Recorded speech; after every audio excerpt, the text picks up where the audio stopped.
সুদক্ষ সংগঠক, বিএনপি জাতীয় নির্বাহী কমিটির ভারপ্রাপ্ত সাংগঠনিক সম্পাদক, এই অঞ্চলের অভিভাবক, জাতীয় স্থায়ী কমিটির সদস্য মরহুম তরিকুল ইসলাম সাহেবের সুযোগ্য পুত্র, এদেশের রাজনীতিতে যে মেধাবী নেতৃত্ব আসার জন্য আমরা সবসময় প্রত্যাশা করি, সেই মেধাবী নেতৃত্বের নিদর্শন জনাব অনিন্দ্য ইসলাম অমিত। মঞ্চ উপবিষ্ট আজকের এই অনুষ্ঠানের উদ্বোধক জনাব কুতুবউদ্দিন আহমেদ, বিশেষ অতিথি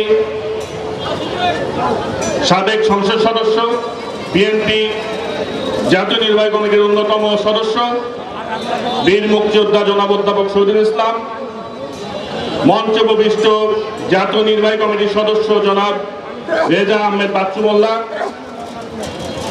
মঞ্চে উপবিষ্ট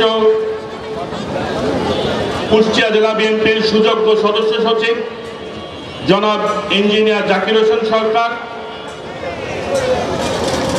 এছাড়াও যারা আছেন কুষ্টিয়া জেলা বিএনপির সম্মানিত নেতৃবৃন্দ, অঙ্গ সংগঠনের নেতৃবৃন্দ, সামনে উপবিষ্ট মিরপুর থানার বিএনপি এবং অঙ্গ সংগঠনের নেতৃবৃন্দ, আসসালামু আলাইকুম। আজকে আমরা যেই পরিস্থিতিতে এই সম্মেলনে উপস্থিত হয়েছি, ফ্যাসিস্ট হাসিনা সরকার দীর্ঘ 16 বছর এদেশে বাকশালীয় যে সিস্টেম, একদলীয় যে শাসন প্রতিষ্ঠার জন্য বাংলাদেশের সর্ববৃহৎ জনমানুষের দল বিএনপিকে বিভিন্নভাবে গুম, খুন, হয়রানি, জুলুম, মামলা করে নিশ্চিহ্ন করার যে ষড়যন্ত্র করেছিল, সেক্ষেত্রে বিএনপি আরো বেশি শক্তিশালী হয়েছে।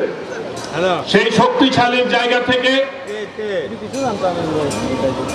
বিএনপির উপরে দেশের স্বাধীনতা, সার্বভৌমত্ব এবং দেশের মানুষের গণতন্ত্র পুনরুদ্ধারের যে দায়িত্ব, সে দায়িত্বের জায়গা থেকে বর্তমান যে পরিস্থিতি চলছে, সেই পরিস্থিতিতে বিএনপির দায়িত্ব সবচেয়ে বেশি। দেশের বৃহত্তম রাজনৈতিক দল বাংলাদেশ জাতীয়তাবাদী দলের বিরুদ্ধে দেশীয় এবং আন্তর্জাতিক যে গভীর ষড়যন্ত্র চলছে দীর্ঘদিন যাবৎ, সেই ষড়যন্ত্র এখনো শেষ হয়ে যায় নাই। দীর্ঘ 20 বছর বিএনপির ভারপ্রাপ্ত চেয়ারম্যান জনাব তারেক রহমানের বিরুদ্ধে মিথ্যা অপপ্রচার করা হয়েছে যে তিনি দুর্নীতিতে লিপ্ত। এদেশের আদালত এই পরিবর্তিত পরিস্থিতিতে জনাব তারেক রহমানের প্রত্যেকটি মামলায় তাকে নির্দোষ প্রমাণ করে খালাস দিয়েছেন যে তার কোনো দুর্নীতির কোনো অভিযোগ প্রমাণিত হয়নি।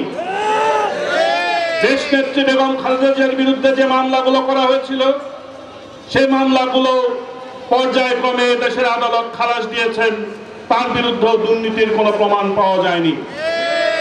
বিএনপির কেন্দ্রীয় নেতা যারা সক্রিয় হন, তাদের বিরুদ্ধে এই যে চক্রান্তকারী গোষ্ঠী, তারা বিভিন্ন অপপ্রচার এখনো চালিয়ে যাচ্ছেন বিভিন্নভাবে, যে তারা বিভিন্ন অপপ্রচার, দুর্নীতি, বিভিন্ন কাজে লিপ্ত আছেন। সম্পূর্ণ মিথ্যা অপপ্রচার এখন পর্যন্ত চলছে, একদম ইউনিয়ন পর্যায় পর্যন্ত।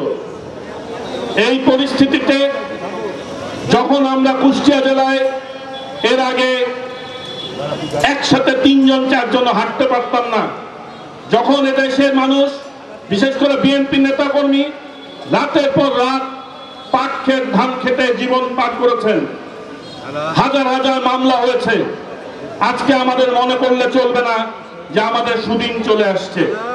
আমাদের মনে করতে হবে আজকের যে পরিবর্তিত পরিস্থিতি, আজকের এই সম্মেলনে উপস্থিত প্রত্যেকটি নেতা কর্মীর দায়িত্ব অনেক বেশি।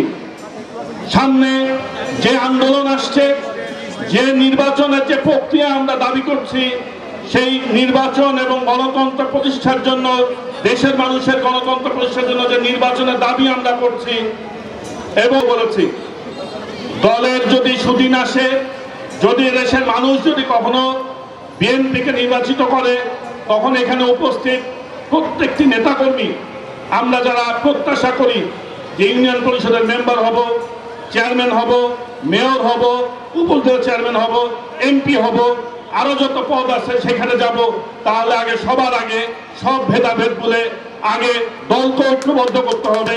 ঐক্যবদ্ধ করলে যে যেখানে যে পর্যায়ে মনোনয়ন পাবেন সে পর্যায়ে আমি তাদের সাথে থাকবো। সবাইকে ধন্যবাদ। বাংলাদেশ জিন্দাবাদ, দেশনেত্রী বেগম খালেদা জিয়া জিন্দাবাদ, শহীদ জিয়া অমর হোক, বিএনপি ভারপ্রাপ্ত চেয়ারম্যান জনাব তারেক রহমান জিন্দাবাদ।